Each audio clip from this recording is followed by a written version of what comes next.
नज़र को बदलो तो नज़ारे बदल जाते हैं। नज़र को बदलो तो नज़ारे बदल जाते हैं। सोच को बदलो तो सितारे बदल जाते हैं। कश्तियाँ बदलने की ज़रूरत नहीं, कश्तियाँ बदलने की ज़रूरत नहीं। दिशा को बदलो तो किनारे खुद ब खुद बदल जाते हैं। दिशा को बदलो तो किनारे खुद ब खुद बदल जाते हैं। मेरे प्यारे विद्यार्थियों, आपका स्वागत है आपके अपने चैनल जिज्ञासा क्लासेस में।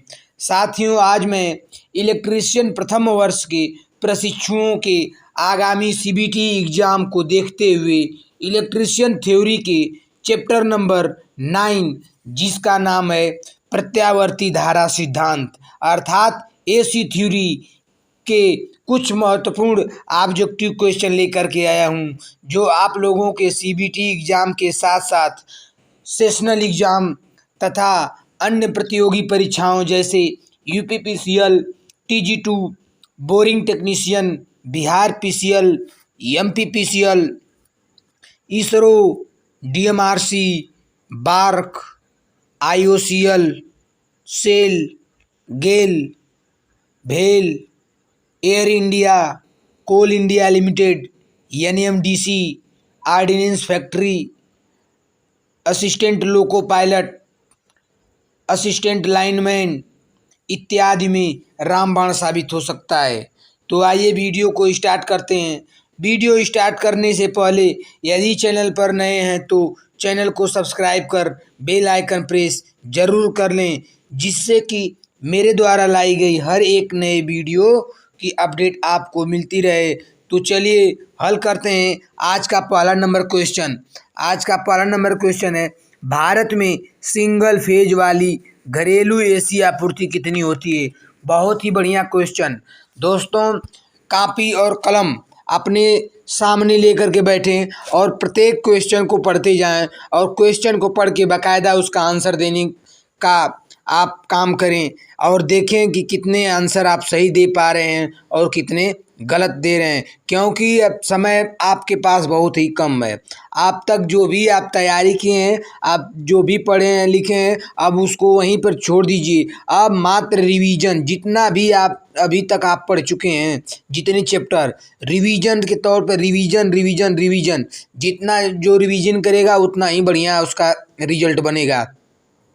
तो दोस्तों, पहले नंबर क्वेश्चन का आंसर दीजिए कि भारत में सिंगल फेज वाली घरेलू एसी आपूर्ति कितनी होती है। ऑप्शन नंबर ए दिया है 110 वोल्ट, ऑप्शन बी दिया है 230 वोल्ट, ऑप्शन सी दिया है 440 वोल्ट, ऑप्शन डी दिया है 550 वोल्ट।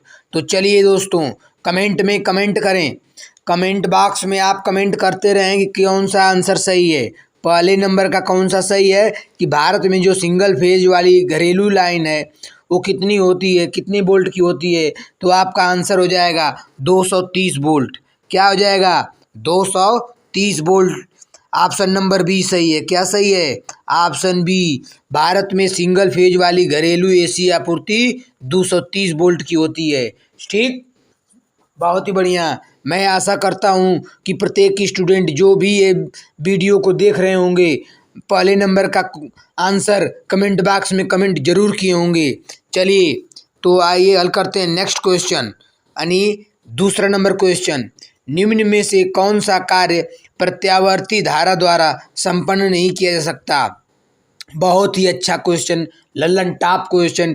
एसी थ्योरी पढ़ रहे हैं हम। एसी थ्योरी में देख रहे हैं कि दूसरा नंबर पूछ रहा है आपसे कि निम्न में से कौन सा कार्य प्रत्यावर्ती धारा द्वारा संपन्न नहीं किया जा सकता है। तो ऑप्शन नंबर 1 दिया है बैटरी चार्जिंग, ऑप्शन 2 दिया है विद्युत लेपन, ऑप्शन 3 दिया है इलेक्ट्रॉनिक उपकरणों का प्रचालन, ऑप्शन नंबर 4 दिया है उपरोक्त सभी। तो इसमें से आपको आंसर देना है और समझ बूझ के साथ आंसर देना है कि निम्न में से कौन सा कार्य प्रत्यावर्ती धारा द्वारा संपन्न नहीं कर सकता। अर्थात ये जो कार्य दिए गए हैं, कौन सा कार्य एसी के द्वारा नहीं किया सकता, अर्थात किससे किया जा सकता है? डीसी के द्वारा किया जा सकता है। तो आपके सामने 4 ऑप्शन है। तो बैटरी चार्जिंग डीसी से की जाती है, विद्युत लेपन डीसी से किया जाता है, इलेक्ट्रॉनिक उपकरणों का प्रचालन डीसी से किया जाता है, अर्थात उपरोक्त सभी। आंसर क्या हो जाएगा दूसरे का डी, यानी जो तीन उपरोक्त सभी हैं, बैटरी चार्जिंग, विद्युत लेपन, इलेक्ट्रॉनिक उपकरणों का प्रचालन एसी के द्वारा नहीं किया जा सकता है। आपका आंसर क्या हो जाएगा डी सही हो जाएगा। बहुत ही सोच समझ के साथ आंसर देना है, अर्थात आपको 1 नंबर पकड़ना है। 1 नंबर पकड़ने के लिए बाकायदे क्वेश्चन को पढ़ना होगा, पढ़ने के बाद सोचकर समझकर आंसर देना होगा, जिससे कि सही आंसर चुनने पर आपको 1 नंबर दिया जाएगा, ठीक ना। तो चलिए दूसरे नंबर का आंसर क्या हो गया डी। चलिए नेक्स्ट क्वेश्चन हल करते हैं। नेक्स्ट क्वेश्चन क्या है 2 किलोहर्ट्ज आवृत्ति का आवर्तकाल कितना होगा।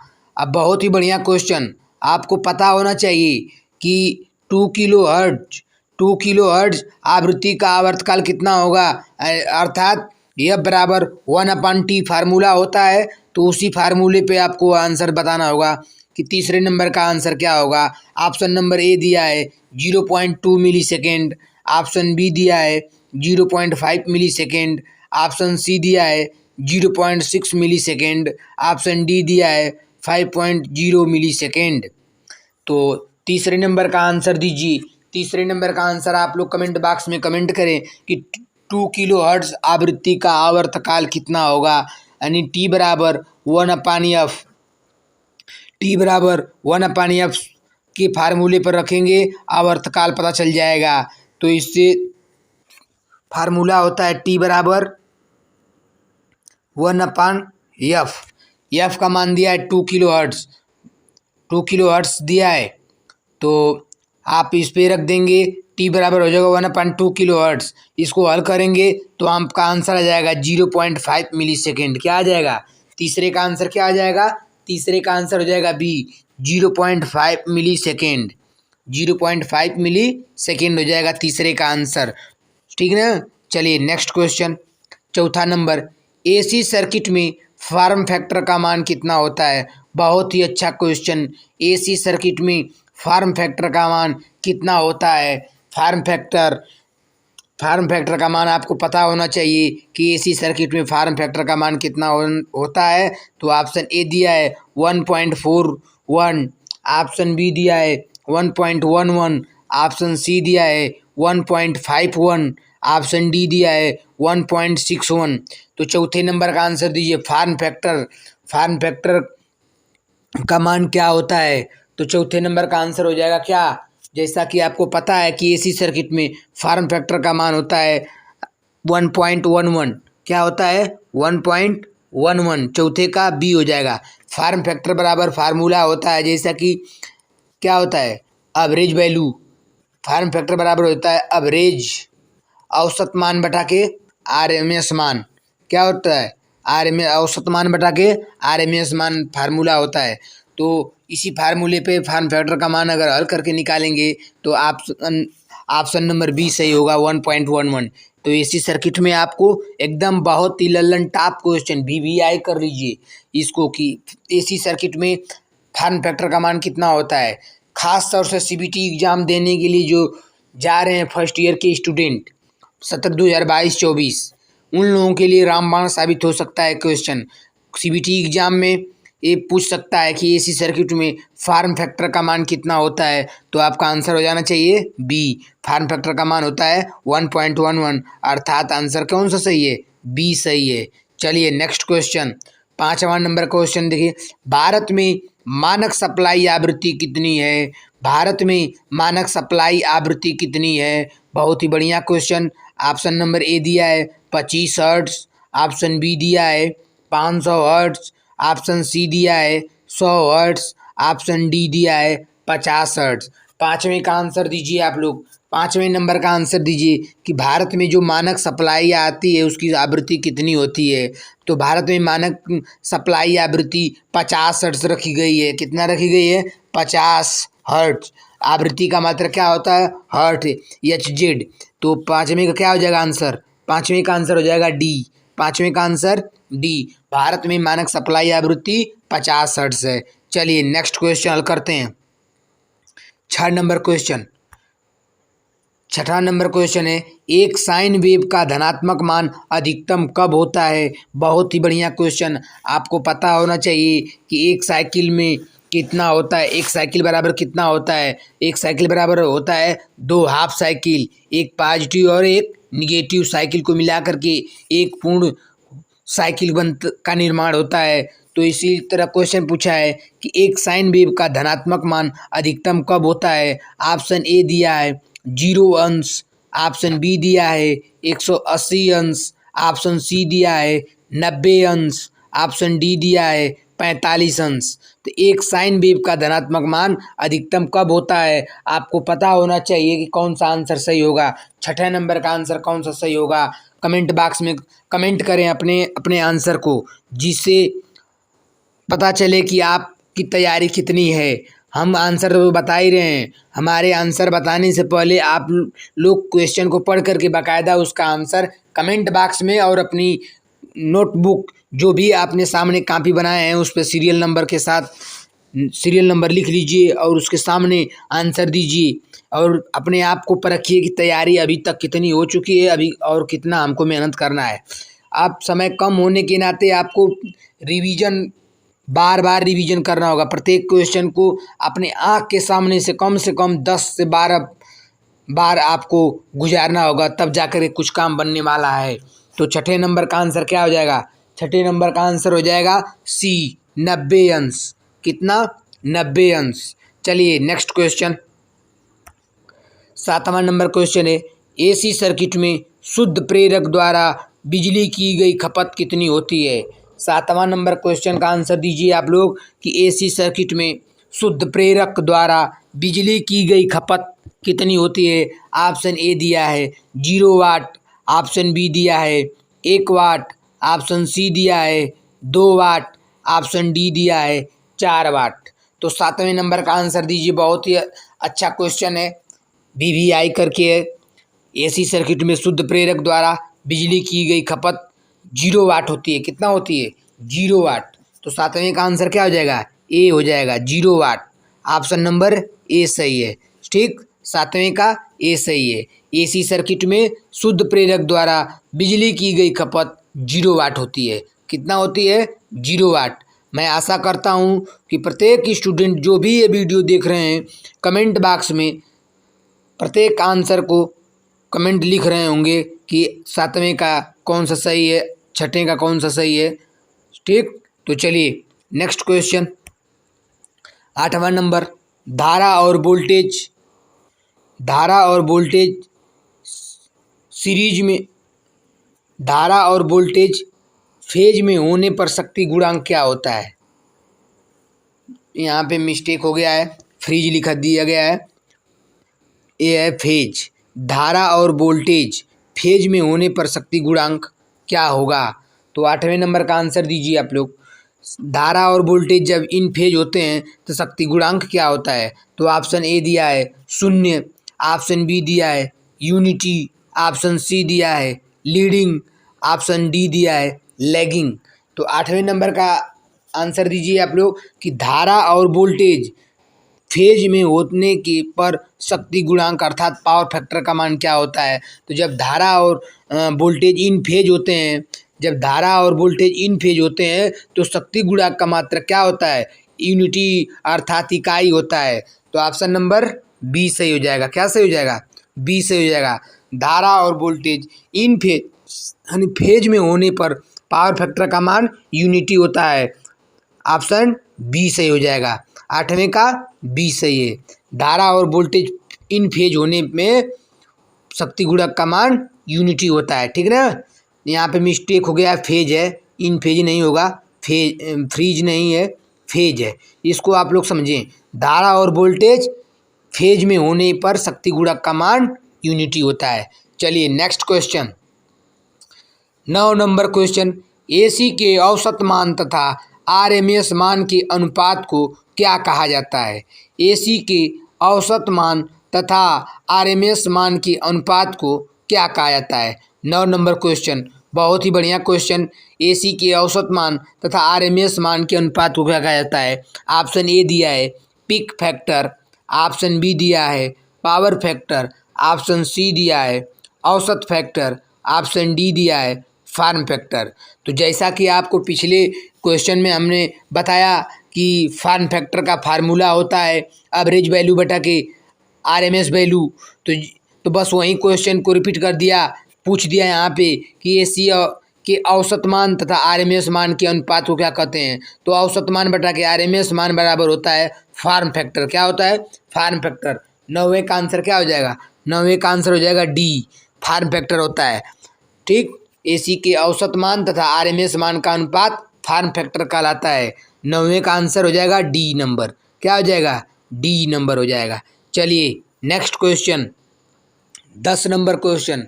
आरएमएस मान निम्नलिखित में से किसके आधार पर परिभाषित किया जाता है? आरएमएस मान निम्नलिखित में से किसके आधार पर परिभाषित किया जाता है? ऑप्शन ए तापन का प्रभाव, ऑप्शन बी आवेश अंतरण, option C current, option D voltage. तो 10 नंबर क्वेश्चन का आंसर दीजिए आप लोग। आरएमएस मान निम्नलिखित में से किसके आधार पर परिभाषित किया जाता है?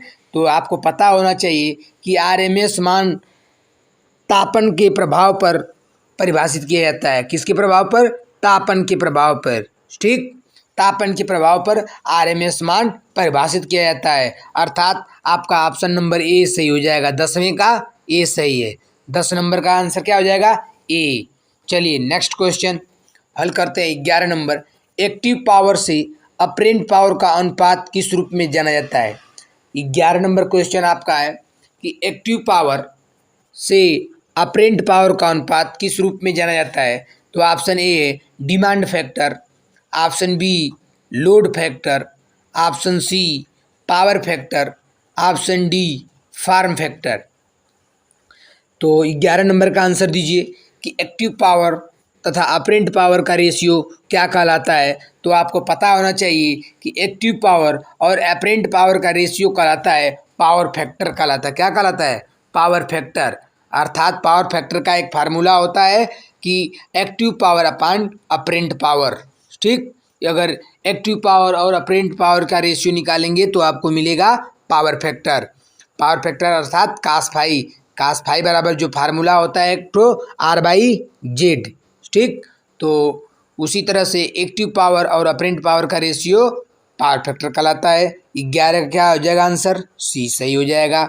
चलिए next question, 12 number question.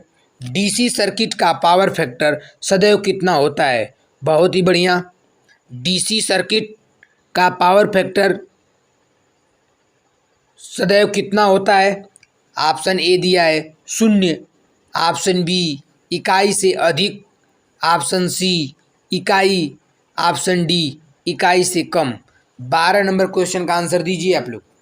12 number question का आंसर क्या हो जाएगा कि डीसी सर्किट का पावर फैक्टर सदैव कितना होता है? अर्थात डीसी सर्किट जो डीसी करंट है, डीसी करंट का पावर फैक्टर कितना होगा? तो डीसी सर्किट का पावर फैक्टर हमेशा इकाई होता है। क्या होता है? इकाई होता है, अर्थात 1 होता है।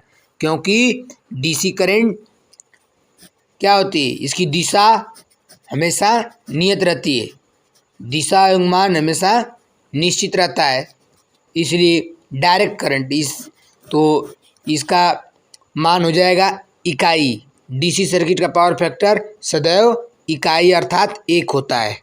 तो ऑप्शन नंबर सी सही है। किसका? 12 नंबर का। 12 नंबर का आंसर हो जाएगा सी। चलिए नेक्स्ट क्वेश्चन। नेक्स्ट क्वेश्चन है, अगर किसी सर्किट का पावर फैक्टर यूनिटी है तो इसका रिएक्टिव पावर क्या होगा? बहुत ही बढ़िया क्वेश्चन। 13 नंबर क्वेश्चन, बहुत ही अच्छा क्वेश्चन। इसको पढ़िए और समझ करके आंसर दीजिए कमेंट बॉक्स में कि अगर किसी सर्किट का पावर फैक्टर यूनिटी है तो इसका रिएक्टिव पावर क्या है?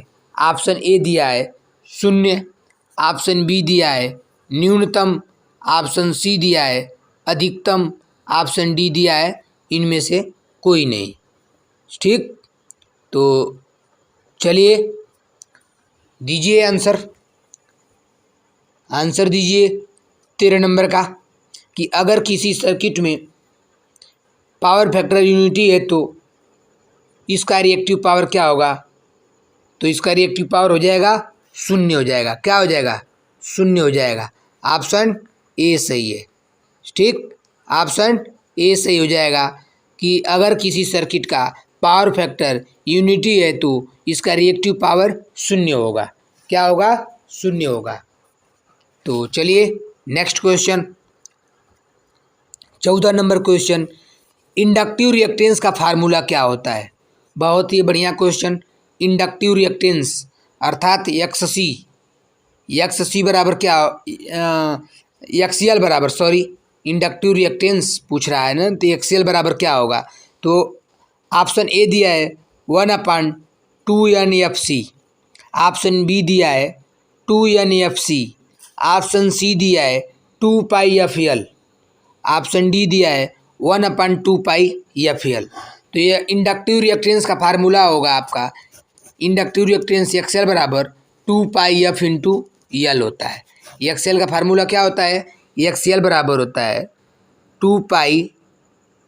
2πF इंटू यल, अर्थात क्या हो जाएगा? 14 नंबर का आंसर सी हो जाएगा। क्या हो जाएगा? सी हो जाएगा। एक्सेल बराबर 2πFL इंडक्टिव रिएक्टेंस का फार्मूला होता है। तो 14 नंबर का आंसर क्या हो जाएगा? सी। चलिए नेक्स्ट क्वेश्चन हल करते हैं। 15 number question, 15 number question, AC circuit के प्रभाव में कुल बाधा को क्या कहा जाता है?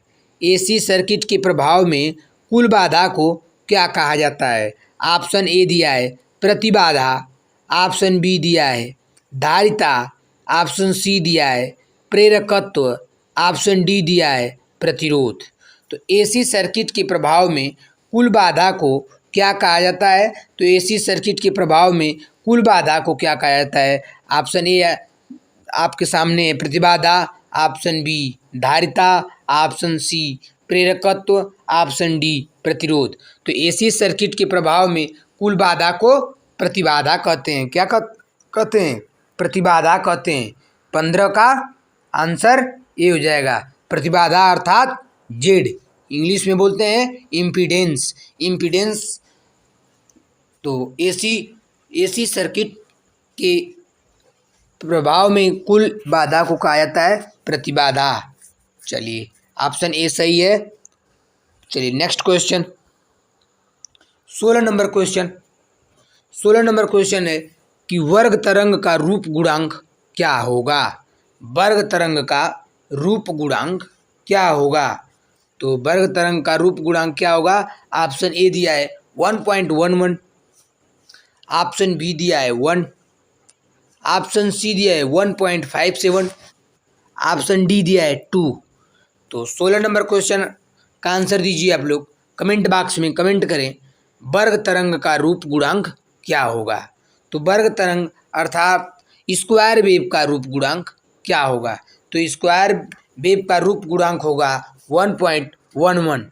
स्क्वायर वेव का रूप गुणांक क्या होगा? 1.11, अर्थात आंसर ए सही हो जाएगा। 16 का ए, स्क्वायर वेव का रूप गुणांक अर्थात फॉर्म फैक्टर कितना होता है? तो स्क्वायर वेव का फॉर्म फैक्टर का मान 1.11 होता है। चलिए तो 16 नंबर का आंसर ए सही हो जाएगा। चलिए नेक्स्ट क्वेश्चन हल करते हैं। 17 नंबर क्वेश्चन, आवृत्ति बढ़ने पर परिपथ का संधारित्र, आवृत्ति बढ़ने पर परिपथ का संधारिता प्रतिरोध पर क्या प्रभाव पड़ता है? आवृत्ति बढ़ने पर परिपथ के संधारित्रों परिपथ प्रतिरोध पर क्या प्रभाव पड़ता है? ऑप्शन ए घट जाती है, ऑप्शन बी बढ़ जाती है, ऑप्शन सी नियतांक बना रहता है, ऑप्शन डी 3 गुना हो जाता है। तो 17 नंबर का आंसर दीजिए। 17 नंबर का आंसर दीजिए कि आवृत्ति बढ़ने पर परिपथ का संधारित्र प्रतिरोध पर क्या प्रभाव पड़ता है? देखिए इसमें मिस प्रिंट हो गया है कि आवृत्ति बढ़ने पर परिपथ का संधारित्र का प्रतिरोध पर क्या प्रभाव पड़ता है, ऐसे क्वेश्चन है। तो 17 नंबर का आंसर हो जाएगा घट जाती है। क्या करती है? घट जाती है, संधारिता घट जाती है। ठीक, ऑप्शन ए सही है। 17 नंबर का आंसर ए सही हो जाएगा। चलिए नेक्स्ट क्वेश्चन, 18 नंबर क्वेश्चन, चालकत्व किसके सदृश होता है? 18 नंबर क्वेश्चन, चालकत्व किसके सदृश होता है? ऑप्शन ए प्रतिष्ठंभ, option B MMF, option C पारगम्यता, ऑप्शन डी प्रेरकत्व। तो 18 नंबर का आंसर दीजिए। चालकत्व किसके सदृश होता है? 18 नंबर, चालकत्व किसके सदृश होता है? तो 18 नंबर का आंसर आपको देना होगा, चालकत्व पारगम्यता के सदृश होता है। किसके सदृश होता है? पारगम्यता के। ऑप्शन सी सही है, चालकत्व पारगम्यता के सदृश होता है, अर्थात 18 का आंसर सी सही होगा। क्या सही होगा? सी, चालकत्व पारगम्यता के सदृश होता है। ऑप्शन सी सही है। चलिए नेक्स्ट क्वेश्चन, 19 नंबर, चालकत्व किसके विलोमानुपाती होता है? 19 नंबर क्वेश्चन का आंसर दीजिए कि चालकत्व किसके विलोमानुपाती होता है? Option A Henry, option B Coulomb, option C Faraday, option D प्रतिरोध। तो चालकत्व 19 नंबर का आंसर दीजिए कि चालकत्व किसके विलोमानुपाती होता है? तो चालकत्व किसके विलोमानुपाती होता है आपको पता होना चाहिए। आपको पता होगा तो एक नंबर सही करके ले जाएंगे, अर्थात एक नंबर गलत हो जाएगा। तो 19 नंबर का आंसर आप दीजिए और एक नंबर अपने आप में जोड़ लीजिए कि एक नंबर आप सही कर चुके हैं। चालकत्व किसके विलोमानुपाती है? तो चालकत्व प्रतिरोध के विलोमानुपाती होता है। 19 का आंसर डी, अर्थात आपको पता है कि कंडक्टेंस जी बराबर होता है 1/r, फार्मूला होता है जी बराबर 1/r, ठीक, 1/r फार्मूला होता है। इसी से आप निकाल लेंगे कि कंडक्टेंस अर्थात चालकत्व रेजिस्टेंस प्रतिरोध अर्थात प्रतिरोध के विलोमानुपाती होता है, ठीक। चलिए next question, 20 number, 240 volt AC घरेलू वोल्टेज को क्या कहा जाता है? 20 नंबर क्वेश्चन, बहुत ही बढ़िया क्वेश्चन कि 240 वोल्ट एसी घरेलू वोल्टेज को क्या कहा जाता है? Option A low tension, option B high tension, option C neutral, option D line voltage. तो बहुत ही बढ़िया क्वेश्चन, आपको बताया गया होगा एसी थ्योरी के चैप्टर में कि लो टेंशन क्या होता है, हाई टेंशन क्या होता है, सुपर टेंशन क्या होता है, एक्स्ट्रा हाई टेंशन क्या होता है। तो सब टेंशन पता हो जाने, वो वाला टेंशन नहीं है, टेंशन लेने और टेंशन देने वाला नहीं। इस टेंशन का मतलब वोल्टेज से होता है। क्या होता है? इस टेंशन का मीन्स होता है voltage, low voltage, high voltage, neutral, line voltage. तो 240 वोल्ट एसी वोल्टेज को क्या कहा जाता है? तो आपका आंसर हो जाना चाहिए कि 240 वोल्ट एसी घरेलू वोल्टेज को लो टेंशन कहा जाता है। क्या कहा जाता है? लो टेंशन कहा जाता है, अर्थात 20 नंबर का आंसर क्या हो जाएगा? ए सही हो जाएगा। क्या हो जाएगा? ए सही हो जाएगा।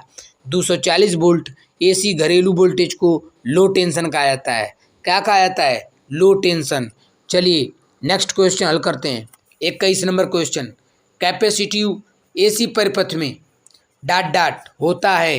कैपेसिटिव एसी परिपथ में डॉट डॉट होता है। क्या होता है भाई? ऑप्शन ए धारा वोल्टेज से आगे चलती है, बहुत ही बढ़िया। ऑप्शन बी धारा वोल्टेज के पीछे चलती है। ऑप्शन सी वोल्टेज धारा वोल्टेज के साथ साथ चलते हैं। यहाँ पे मिस्टेक है, मिसप्रिंट हो गया है, ये 12 नहीं है, यहाँ पे धारा है। यहाँ पे क्या है? धारा है। धारा वोल्टेज के साथ साथ चलती है। आप लोग भावनाओं को समझें, क्वेश्चन को पढ़ें और ध्यान से उसको सोचें और समझें कि कहीं अगर मिसप्रिंट भी है तो उसको आप क्वेश्चन को पढ़ करके अंदाज़ा लगा करके उसको आप समझ सकें कि यहाँ पे कैपेसिटिव एसी परिपथ में ऑप्शन ए दिया था धारा वोल्टेज से आगे चलती है, बहुत बढ़िया। ऑप्शन बी दिया है धारा वोल्टेज के पीछे चलती है, तो सी में भी हो जाएगा कि धारा वोल्टेज के साथ साथ चलती है। और ऑप्शन डी वोल्टेज धारा से आगे रहता है। तो 21 नंबर का आंसर आपको पता होना चाहिए कि कैपेसिटिव एसी परिपथ में धारा वोल्टेज से आगे चलती है। कैपेसिटिव एसी परिपथ में धारा वोल्टेज से आगे चलती है, अर्थात आंसर क्या हो जाएगा? ए सही है। 21 का ए सही हो जाएगा। 21 का कौन सा आंसर सही होगा? ए। कौन? कैपेसिटिव एसी परिपथ में धारा वोल्टेज से आगे चलती है। कैपेसिटिव एसी परिपथ में धारा वोल्टेज से आगे चलती है। 21 नंबर का ये सही है। चलिए नेक्स्ट क्वेश्चन, 22 नंबर क्वेश्चन, निम्न में से कौन रिएक्टिव पावर का एक सही मात्रक है? बहुत ही बढ़िया क्वेश्चन। निम्न में से कौन सा रिएक्टिव पावर का एक सही मात्रक है? ऑप्शन ए दिया है वोल्ट एम्पियर, ऑप्शन बी दिया है किलोवाट, ऑप्शन सी दिया है kilo ampere volt reactive, option D दिया है किलो वोल्ट एम्पियर। 22 नंबर का आंसर आप लोग दीजिए। 22 नंबर का आंसर आप लोग दीजिए कि निम्न में से कौन रिएक्टिव पावर का एक सही मात्रक है। आपको एक क्वेश्चन बहुत ही हलवा साबित होगा, क्योंकि आपको एकदम साफ साफ दिख रहा है कि 22 नंबर में पूछ रहा है कि रिएक्टिव पावर का सही मात्रक है, तो किसी भी मात्रक में आर नहीं दिया है। ऑप्शन नंबर सी में दिया है क्या, KAVR, अर्थात kilo ampere volt reactive. Option क्या हो जाएगा, सी सही हो जाएगा। 22 का सी, KAVR रिएक्टिव पावर का सही मात्रक है। ठीक, 22 का क्या हो जाएगा, सी सही हो जाएगा। 22 का C. Next question, 23 number question, वह आवृत्ति जिस पर XL बराबर XC होता है क्या कहलाती है? बहुत ही बढ़िया क्वेश्चन, लल्लन टॉप क्वेश्चन। आपके प्रतियोगी परीक्षाओं और CBT एग्जाम में काफ़ी रिपीटेड क्वेश्चन है ये कि वह आवृत्ति जिस पर XL बराबर XC होता है क्या कहलाता है। ऑप्शन ए दिया है प्राकृतिक आवृत्ति, ऑप्शन बी दिया है अनुनादी आवृत्ति, ऑप्शन सी दिया है उदासीन आवृत्ति, ऑप्शन डी दिया है सुपर आवृत्ति। तो 23 नंबर का आंसर दीजिए आप लोग कमेंट बॉक्स में कि वह आवृत्ति जिस पर XL बराबर XC होता है क्या कहलाती है। तो जब XL बराबर XC होता है उसको बोलते हैं रेजोनेंस, अर्थात अनुनादी आवृत्ति। रेजोनेंस फ्रीक्वेंसी आपसे फार्मूला पूछ देता है कि रेजोनेंस फ्रीक्वेंसी का फार्मूला क्या होता है, तो रेजोनेंस फ्रीक्वेंसी का फार्मूला वही होता है कि XL बराबर XC होता है। तो XL बराबर XC होगा तो अनुनादी आवृत्ति होगी। कौन सी आवृत्ति होगी, अनुनादी आवृत्ति।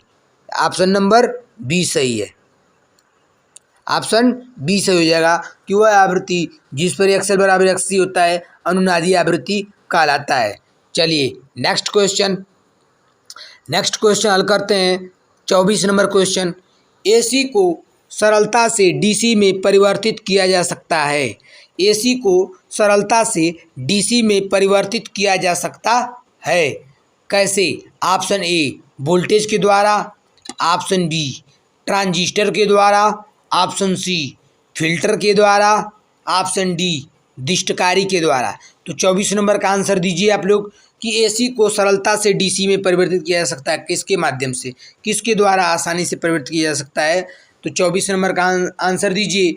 24 नंबर का आंसर आपको एकदम लल्लन टॉप क्वेश्चन लग रहा होगा, एकदम VVI, क्योंकि AC को सरलता से DC में परिवर्तित करने के लिए जो युक्ति है वो है दिष्टकारी। क्या हो जाएगा, 24 का आंसर डी से हो जाएगा। दिष्टकारी के माध्यम से AC को आसानी से DC में कन्वर्ट किया जा सकता है। ऑप्शन नंबर डी, दिष्टकारी के द्वारा AC को DC में परिवर्तित किया जा सकता है। तो 24 का आंसर क्या हो जाएगा, डी। 25 नंबर क्वेश्चन आज का। 25 नंबर, नीचे दिए गए चित्र में दर्शाया हुआ तरंग रूप किस तरंग का उदाहरण है? 25 नंबर क्वेश्चन, नीचे दिए गए चित्र में दर्शाया हुआ तरंग किस तरंग का उदाहरण है? Option A sine wave, option B rectangular wave, option C sawtooth wave, option D square wave. तो चलिए आंसर दीजिए कमेंट बॉक्स में कमेंट करें कि जो नीचे दिए गए चित्र में जो तरंग दर्शाई गई है वो किस तरंग का है। ऑप्शन ए दिया है साइन वेव, ऑप्शन बी दिया है रेक्टेंगुलर वेव, ऑप्शन सी दिया है साटूथ वेव, ऑप्शन डी दिया है स्क्वायर वेव। तो 25 नंबर का आंसर दीजिए। 25 नंबर का आंसर आप लोग कमेंट बॉक्स में कमेंट करें कि क्या होगा। इस चित्र को देख करके बताएं कि ये जो चित्र दिया गया है वो कौन से वेव को दर्शाता है। तो 25 नंबर का आंसर हो जाएगा साटूथ वेव। कौन सा वेव? साटूथ वेव को दर्शा रहा है चित्र, अर्थात आरिदंत तरंग को दर्शा रहा है। जिस तरह से तरंग AC सर्किट, AC विद्युत धारा कितने तरंगों के रूप में चलती है, साइन वेव, स्क्वायर वेव, सात टूथ वेव, ठीक। तो उसी वेव में से है, कौन सा वेव है ये? सात टूथ वेव, ठीक। सामस आरी, आरी टूथमिस दांत, यानी आरी के दांत के समान होता है। तो नीचे दिए गए चित्र में दर्शाया हुआ तरंग किस तरंग का उदाहरण है? तो सात टूथ वेव का उदाहरण है। ऑप्शन नंबर सी सही हो जाएगा।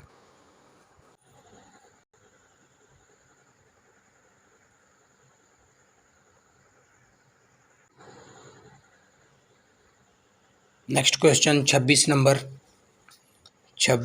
क्वेश्चन। एसी परिपथ का पावर फैक्टर किससे दर्शाया जाता है? एसी सर्किट का पावर फैक्टर किससे दर्शाया जाता है? Option A Z upon R, option B R by Z, option C XL upon R, option D R upon X C. तो 26 नंबर का आंसर दीजिए कि एसी परिपथ का पावर फैक्टर किससे दर्शाया जाता है, अर्थात पावर फैक्टर का फार्मूला क्या होता है? तो पावर फैक्टर का फार्मूला होता है कास फाई बराबर R by Z, cos phi बराबर आर बाई जेड होता है फार्मूला। तो कास फाई यानी एसी परिपथ का power factor R by Z से दर्शाया जाता है। 26 का आंसर हो जाएगा बी, 26 का आंसर बी हो जाएगा, कास फाई बराबर R by Z. Next question 27 number question. प्रत्यावर्ती धारा का विकास किसने किया था?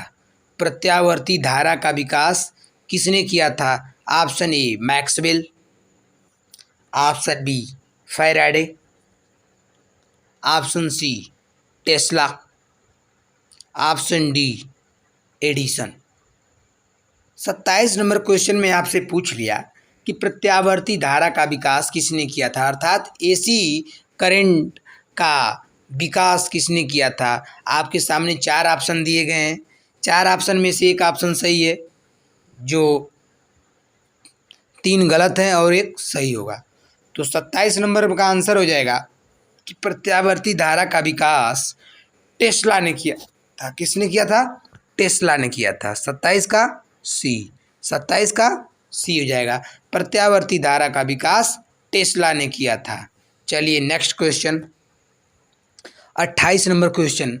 कार्य के आधार पर संधारित्र कितने प्रकार के होते हैं?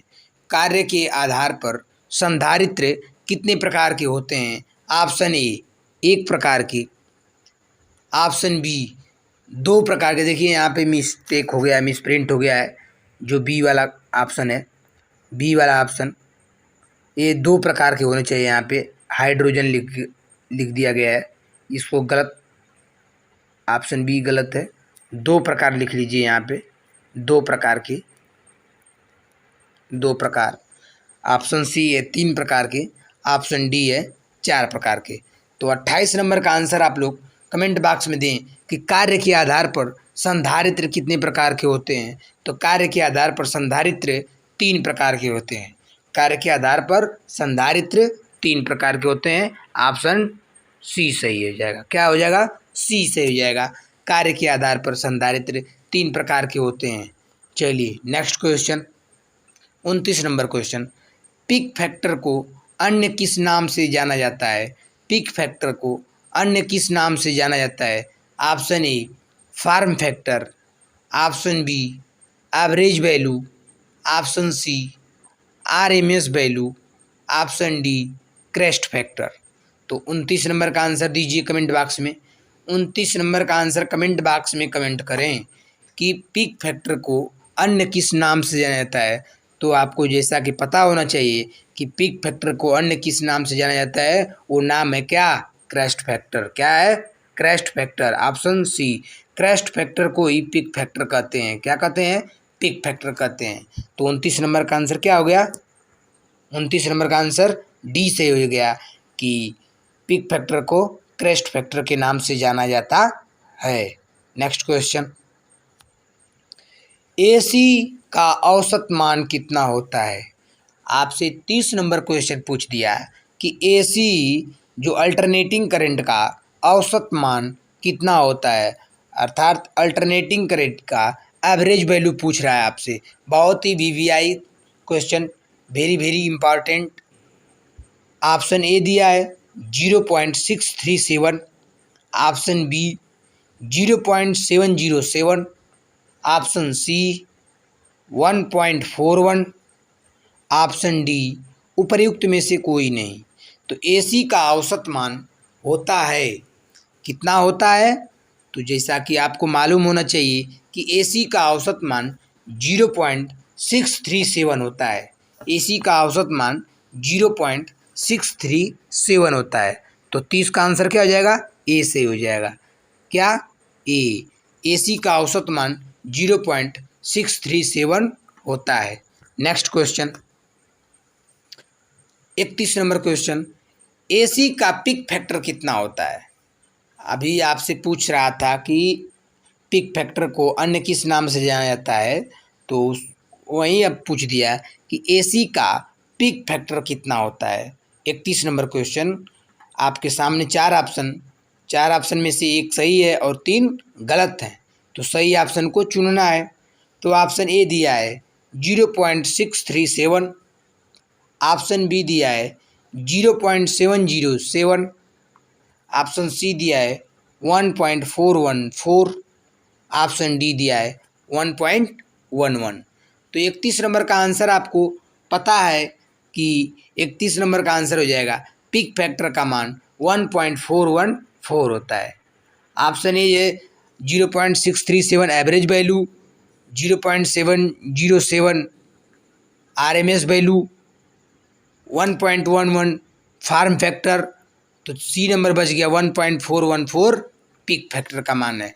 आपसे कोई पूछ दे कि ये बताइए कि एसी सर्किट में पिक फैक्टर का मान कितना होता है, तो एसी सर्किट में पिक फैक्टर का मान 1.414 होता है। ऑप्शन सी सही है। 31 का सी। चलिए next question, 32 number question, AC का आरएमएस मान कितना होता है? एसी का आरएमएस मान कितना होता है, अर्थात रूट मीन्स स्क्वायर कितना होता है? तो ऑप्शन ए दिया है 0.707, ऑप्शन बी दिया है 0.637, ऑप्शन सी दिया है 1.414, ऑप्शन डी दिया है 1.11। तो 32 नंबर का आंसर दीजिए आप लोग कमेंट बॉक्स में कि एसी का आरएमएस मान कितना होता है। तो एसी का आरएमएस मान 0.707 होता है। क्या होता है? 0.707 होता है। तो 32 का आंसर हो जाएगा ए। 32 का आंसर ए। क्या हो जाएगा? एसी का आरएमएस मान 0.707 होता है। 32 का ए सही हो गया। चलिए नेक्स्ट क्वेश्चन चलते हैं, 33 नंबर क्वेश्चन, विद्युत धारा के मान में होने वाले परिवर्तनों का विरोध कौन करता है? बहुत ही बढ़िया question, Lallan top question. 33 number कि विद्युत धारा के मान में होने वाले परिवर्तनों का विरोध कौन करता है? 33 नंबर क्वेश्चन कि विद्युत धारा के मान में होने वाले परिवर्तनों का विरोध कौन करता है? तो विद्युत धारा के मान में होने वाले परिवर्तनों का विरोध कौन करता है? तो ऑप्शन ए दिया है इंडक्टेंस, ऑप्शन बी दिया है कंडक्टेंस, ऑप्शन सी दिया है परमियंस, ऑप्शन डी दिया है उपर्युक्त में से कोई नहीं। विद्युत धारा के मान में होने वाले परिवर्तनों का विरोध इंडक्टेंस करता है। कौन करता है? इंडक्टेंस करता है। 33 का क्या हो जाएगा? ए हो जाएगा। 33 का ए सही हो जाएगा कि विद्युत धारा के मान में होने वाले परिवर्तनों का विरोध इंडक्टेंस करता है। कौन करता है? इंडक्टेंस करता है। चलिए 33 नंबर क्वेश्चन, नेक्स्ट क्वेश्चन करते हैं 34 नंबर क्वेश्चन, संधारित्र को समांतर क्रम में संयोजित करने से परिपथ की कुल धारिता का मान कितना होता है? संधारित्र को समांतर क्रम में संयोजित करने से परिपथ की कुल धारिता का मान क्या होता है? 34 नंबर क्वेश्चन बहुत ही बढ़िया क्वेश्चन। ऑप्शन ए बराबर हो जाता है, ऑप्शन बी बढ़ जाता है, ऑप्शन सी घट जाता है, ऑप्शन डी इनमें से कोई नहीं।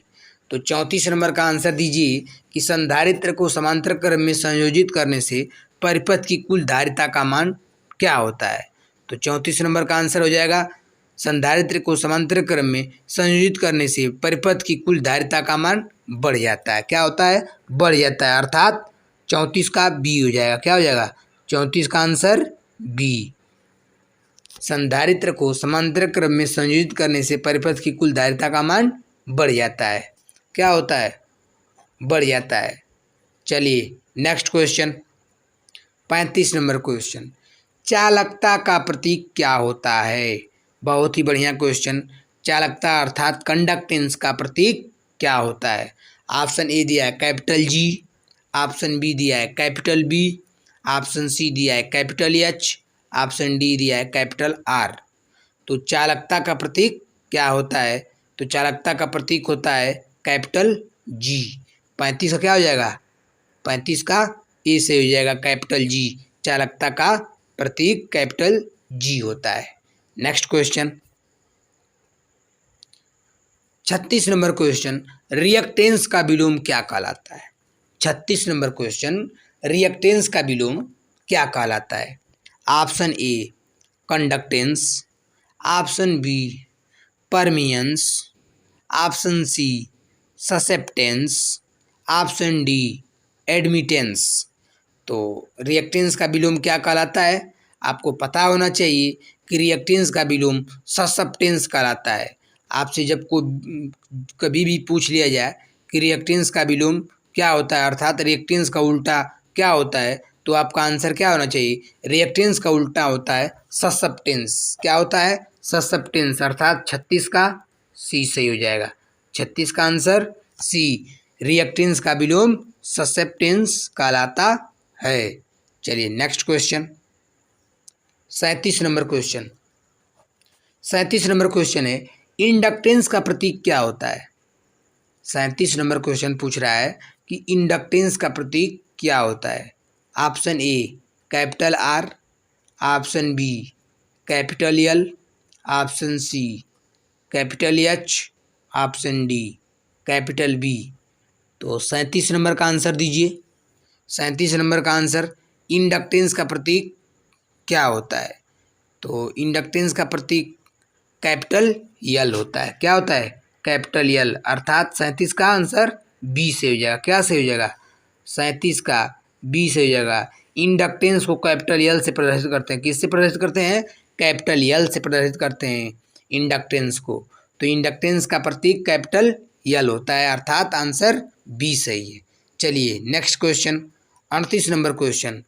38 नंबर क्वेश्चन है वोल्टता में होने वाले परिवर्तनों का विरोध कौन करता है। यानी वोल्टता में होने वाले परिवर्तनों का विरोध कौन करता है। Option A conductance, option B capacitance, option C inductance, option D इनमें से सभी, यानी उपयुक्त सभी। तो 38 नंबर आपसे क्वेश्चन पूछ दिया है कि वोल्टता में होने वाले परिवर्तनों का विरोध कौन करता है। तो आपका आंसर होना चाहिए क्या? वोल्टता में होने वाले परिवर्तनों का विरोध कैपेसिटेंस करता है। क्या करता है? कैपेसिटेंस करता है। कौन? कैपेसिटेंस। ऑप्शन बी से हो जाएगा। 38 का बी, 38 का बी, यानी कैपेसिटेंस वोल्टेज में होने वाले परिवर्तन का क्या करता है? विरोध करता है। क्या करता है? विरोध करता है। कौन? वोल्टता में होने वाले परिवर्तन का विरोध कैपेसिटेंस करता है, अर्थात ऑप्शन बी सही है। चलिए नेक्स्ट क्वेश्चन, 39 नंबर क्वेश्चन, संधारित्र को अन्य किस नाम से जाना जाता है। 39 नंबर क्वेश्चन आपसे पूछ लिया कि संधारित्र को अन्य किस नाम से जाना जाता है। Option A choke, option B condenser, option C insulator, option D उपयुक्त सभी। तो 39 नंबर क्वेश्चन, जैसा कि आपको पता होना चाहिए कि संधारित्र को अन्य किस नाम से जाना जाता है। कुछ स्टूडेंट इसमें कंफ्यूज रहते हैं कि संधारित्र क्या है और कंडेंसर क्या है। तो 39 का आंसर हो जाएगा बी। 39 का भी आंसर क्या हो जाएगा? बी से होगा कंडेंसर। कंडेंसर अर्थात संधारित्र दोनों क्या हैं? एक ही है। संधारित्र का ही अन्य नाम क्या कहलाता है? कंडेंसर। तो 39 का क्या हो जाएगा? बी से हो जाएगा। क्या हो जाएगा? 39 का बी, 39 का बी से हो जाएगा। चलिए next question, 40 number question, AC परिपथ का कुल प्रतिरोध क्या कहलाता है? एसी परिपथ का कुल प्रतिरोध क्या कहलाता है? ऑप्शन ए दिया है reactance, option B conductance, option C impedance, option D इनमें से कोई नहीं। तो 40 नंबर का आंसर दीजिए कमेंट बॉक्स में। कमेंट बॉक्स में कमेंट करें कि कौन सा ऑप्शन सही है। एसी परिपथ का कुल प्रतिरोध क्या कहलाता है? तो आपको पता होना चाहिए कि एसी परिपथ का कुल प्रतिरोध कहलाता है इम्पीडेंस। क्या कहलाता है? इम्पीडेंस। 40 का कौन सा आंसर सही होगा? सी सही होगा। 40 का सी इम्पीडेंस। क्या सही होगा? इम्पीडेंस। अर्थात इम्पीडेंस को किससे इंडिकेट करते हैं? जेड से, कैपिटल जेड। इम्पीडेंस, एसी परिपथ में कुल प्रतिरोध को इम्पीडेंस कहा जाता है। क्या कहा जाता है? इम्पीडेंस। तो 40 का आंसर क्या हो जाएगा? सी सही हो जाएगा। 40 का सी। चलिए नेक्स्ट क्वेश्चन हल करते हैं।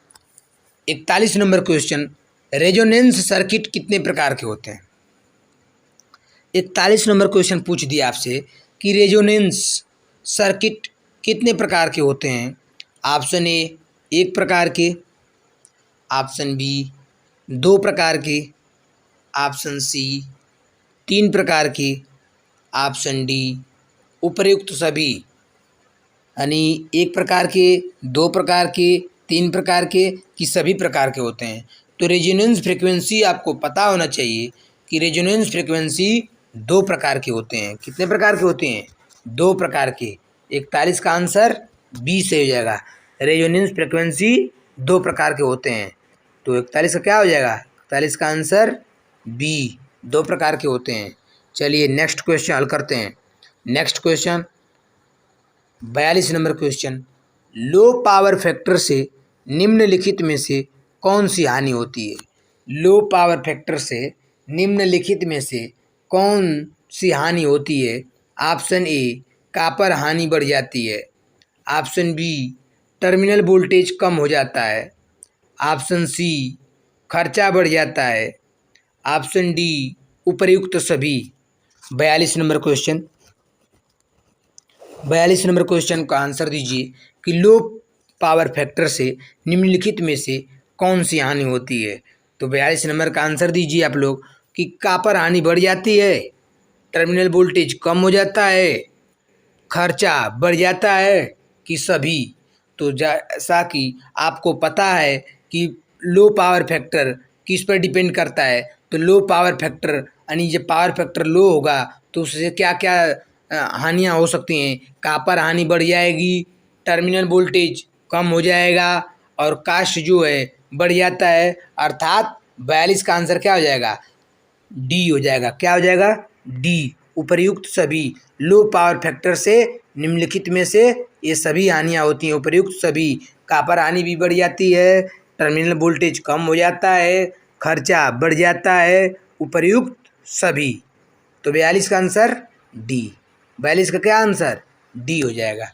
चलिए नेक्स्ट क्वेश्चन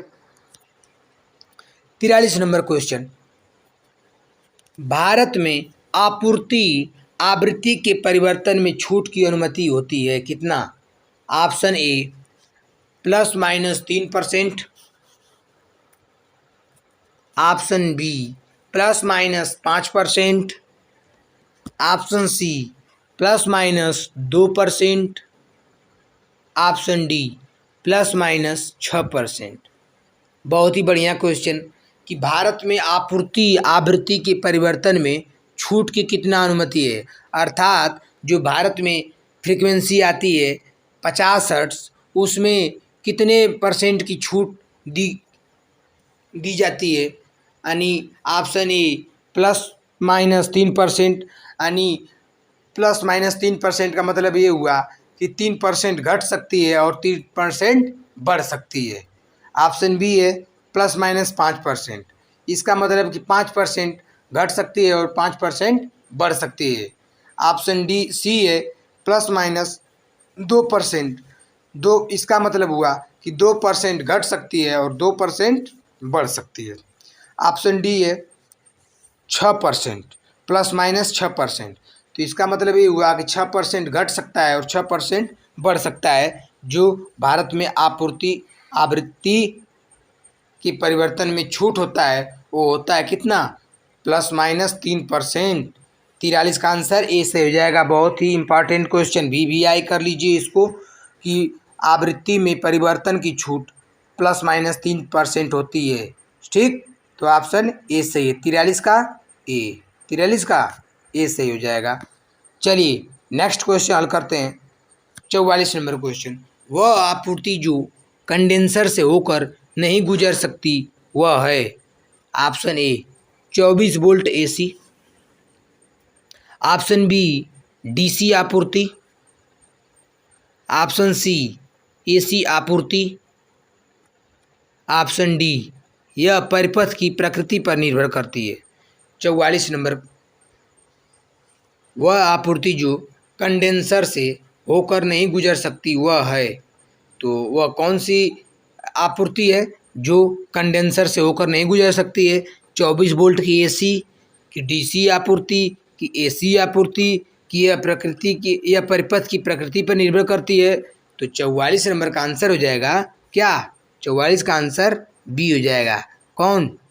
DC आपूर्ति। वह आपूर्ति जो कंडेंसर से होकर नहीं गुजर सकती वह है DC आपूर्ति। अर्थात AC को कंडेंसर फॉरवर्ड करता है और DC को ब्लॉक करता है। ठीक, अपने पास स्टोर करके रखता है। तो 44 का आंसर क्या हो जाएगा? बी हो जाएगा। 44 का बी, DC आपूर्ति कंडेंसर से होकर नहीं गुजर सकती। ठीक, तो 44 का बी हो जाएगा। नेक्स्ट क्वेश्चन 45 नंबर क्वेश्चन, यदि विद्युत क्षेत्र में दो प्लेटों के बीच कोई परावैद्युत रखा जाए तो क्षेत्र क्षमता।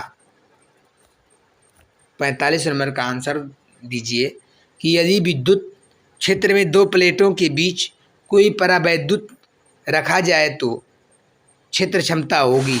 ऑप्शन ए 0 हो जाती है, ऑप्शन बी बहुत उच्च हो जाती है, ऑप्शन सी घटती है, ऑप्शन डी वहीं रहती है।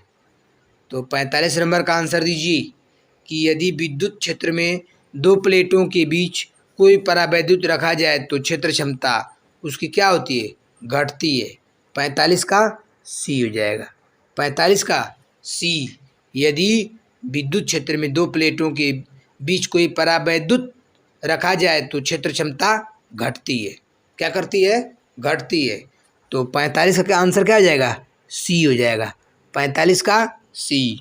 Next question 46 number question, 3 phase star संबंधित परिपथ के लिए, 3 फेज स्टार संबंधित परिपथ के लिए ऑप्शन ए लाइन वोल्टेज बराबर phase voltage, option B line धारा बराबर फेज धारा, ऑप्शन सी लाइन धारा बराबर √3 फेज धारा, ऑप्शन डी इनमें से कोई नहीं। तो 46 नंबर का आंसर आप लोग दीजिए। बहुत ही बढ़िया क्वेश्चन कि 3 फेज स्टार संबंधित परिपथ के लिए जो आंसर होगा वो होगा लाइन धारा बराबर फेज धारा। 46 का बी सही होगा। यानी 3 फेज स्टार परिपथ में लाइन धारा बराबर फेज धारा होती है, यानी line current equal two phase current. 46 का आंसर क्या होगा? बी हो जाएगा। 46 का बी सही होगा। नेक्स्ट क्वेश्चन 47 नंबर क्वेश्चन, नीचे दिया गया चिन्ह निम्नलिखित का प्रतीक है। नीचे दिया गया चिन्ह निम्नलिखित का प्रतीक है। किसका प्रतीक है? ऑप्शन ए स्थिर प्रेरक, ऑप्शन बी परिवर्ती प्रेरक, ऑप्शन सी चोक कॉयल, ऑप्शन डी परिवर्तित प्रेरक कुंडली। तो 47 नंबर का आंसर आप लोग कमेंट बॉक्स में दें और देखें कि ये चित्र किसका प्रतीक है। नीचे दिया गया चिन्ह निम्नलिखित का प्रतीक है, तो जो चित्र दिया गया है वह परिवर्ती प्रेरक का किसका? परिवर्ती प्रेरक का चिन्ह है, अर्थात वेरिएबल इंडक्टर का प्रतीक है, जिसको घटा बढ़ा सकते हैं। तो 47 का आंसर क्या हो जाएगा? बी हो जाएगा।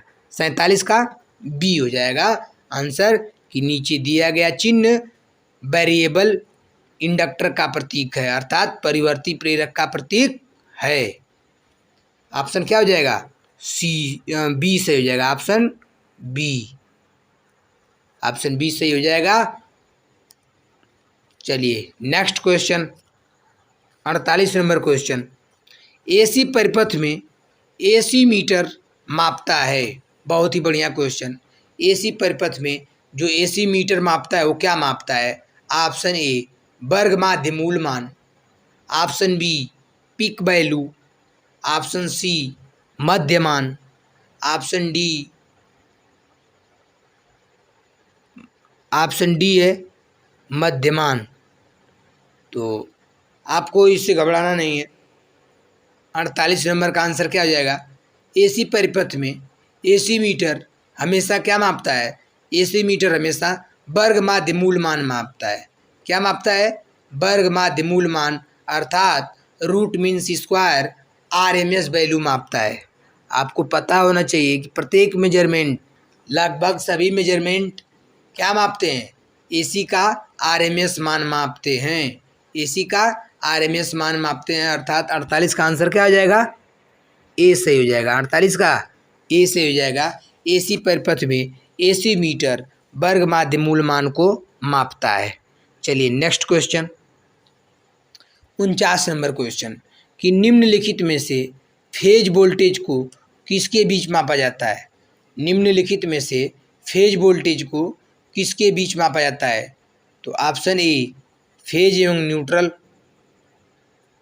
ऑप्शन बी लाइन एवं लाइन, ऑप्शन सी लाइन एवं फेज, ऑप्शन डी लाइन एवं न्यूट्रल। 49 नंबर, निम्नलिखित में से फेज वोल्टेज को किसके बीच मापा जाता है? तो 49 नंबर का हो जाएगा आंसर आपका, कि निम्नलिखित में से फेज वोल्टेज लाइन और न्यूट्रल के मध्य मापा गया वोल्टेज फेज वोल्टेज कहलाता है। क्या कहलाता है? फेज वोल्टेज कहलाता है। ऑप्शन नंबर डी से हो जाएगा। 49 का क्या हो जाएगा? डी से हो जाएगा। चलिए नेक्स्ट क्वेश्चन, और आज का अंतिम क्वेश्चन 50 नंबर, किसी परिपथ का शक्ति गुणांक किसके द्वारा दर्शाया जाता है? किसी भी परिपथ का शक्ति गुणांक किसके द्वारा दर्शाया जाता है? तो option A ampere meter, option B volt meter, option C power factor meter, option D phase sequence indicator. तो 50 नंबर का आंसर आप लोग कमेंट बॉक्स में कमेंट करें। क्या होगा कि किसी भी परिपथ का पावर फैक्टर किसके द्वारा दर्शाया जाता है? तो आपको पता होना चाहिए कि क्वेश्चन में ही पूछ दिया शक्ति गुणांक अर्थात पावर फैक्टर किसके द्वारा दर्शाया जाता है? तो पावर फैक्टर हमेशा आपको पावर फैक्टर मीटर के द्वारा दर्शाया जाता है। 50 का क्या हो जाएगा? सी हो जाएगा आंसर। 50 का सी हो जाएगा। तो ये रहा आज का अंतिम क्वेश्चन,